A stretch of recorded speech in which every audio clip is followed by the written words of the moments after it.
தங்கலான் இந்த மூவியை பற்றி நான் உங்களுக்கு எப்படி எக்ஸ்பிளைன் பண்ணுறதுனே தெரியல கைஸ். ஸோ உங்களுக்கு ஒரு விஷயம் சொல்லணும் அப்படின்னா, கேப்டன் மில்லர் அப்படின்னு ஒரு படம் வந்திருக்கும். அந்த கேப்டன் மில்லர் படத்தில் நம்ம ஹீரோ தனுஷ் வந்து பார்த்திங்கன்னா வெள்ளைக்காரங்களை எதிர்த்து புரட்சி பண்ணி ஜெயிச்சாரா தோத்தாரா, இதுதான் கேப்டன் மில்லர் படத்துடைய ஸ்டோரியாக இருக்கும்.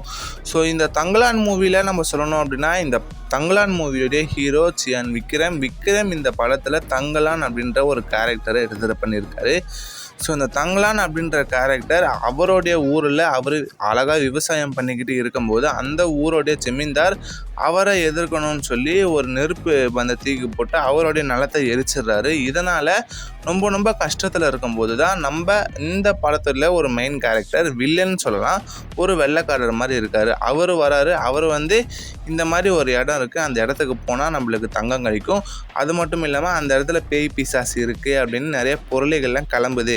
ஸோ நம்ம போய் அங்கே தங்கம் எடுத்துகிட்டு வர ஆளுங்க வேணும்னு சொல்லி நம்ம விக்ரமுடைய கிராமத்துக்குள்ளே அந்த வெள்ளைக்காரர் வராரு. ஸோ வந்ததுலேருந்து கடைசியில் நம்ம விக்ரம் அவருக்காக போய் அங்கே தங்கத்தை தோண்டி எடுத்து கொடுத்தாரா இல்லையா, இதுதான் இந்த படத்துடைய ஒன்லைன் ஸ்டோரி கைஸ். எனக்கு இந்த படத்தில் ரொம்ப பிடிச்சது அப்படின்னா, ஆரத்தி அப்படின்ற ஒரு கேரக்டர், ஒரு கேர்ள், அவங்கள தான் காட்டுறாங்க. ஒன்றுமே இல்லை கைஸ், நீங்கள் இருக்கிற இடத்துல தங்கம் நிறைய இருக்குங்க, ஆனால் அந்த தங்கத்தை நீங்கள் தான் பாதுகாக்கணும். ஸோ நீங்கள் ஒரு ட்ரைப்ஸ், நீங்கள் வந்து பார்த்திங்கன்னா அந்த இடத்த பாதுகாக்கும் போது நிறைய ஊரில் இருந்த கொள்ளைக்காரங்களாகட்டும், அரசராகட்டும், அடியாட்களாகட்டும் எல்லாருமே வந்து அந்த தங்கத்தை எடுக்கணும்னு ஆசைப்பட்றாங்க. நீங்கள் ஒரு லீடராக நீங்கள் அந்த தங்கத்தை பாதுகாக்கணும் அப்படின்னு சொல்லி தான் அந்த ஆரத்தி அப்படின்ற கேரக்டர் போராடுறாங்க.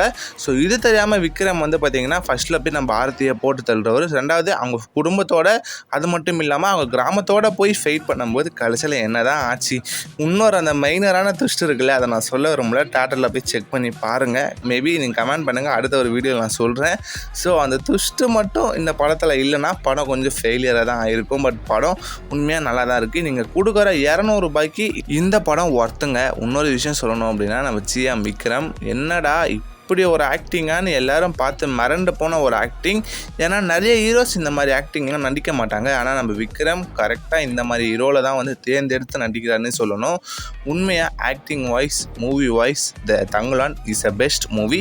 ஸோ செக் பண்ணி பாருங்கள். செக் பண்ணாதவங்க யாருனா இருந்தீங்கன்னா அவங்க நியர்பை இருக்கிற நல்ல தேட்டரில் போய் இந்த படத்தை நீங்கள் நல்லபடியாக செக் பண்ணுங்கள். உண்மையாக மஸ்ட் வாட்சாக பார்க்க வேண்டிய ஒரு நல்ல ஃபேண்டசி மூவி தான் இந்த தங்கலான். ஸோ மூவி எப்படி இருக்குது, இல்லை நீங்கள் ஆல்ரெடி இந்த படத்தை பார்த்துருந்தீங்கன்னா ஸோ எப்படி இருக்குன்னு கமெண்ட் பண்ணுங்கள், பார்க்குறவங்க தெரிஞ்சுக்கிட்டோம். So love you guys, by.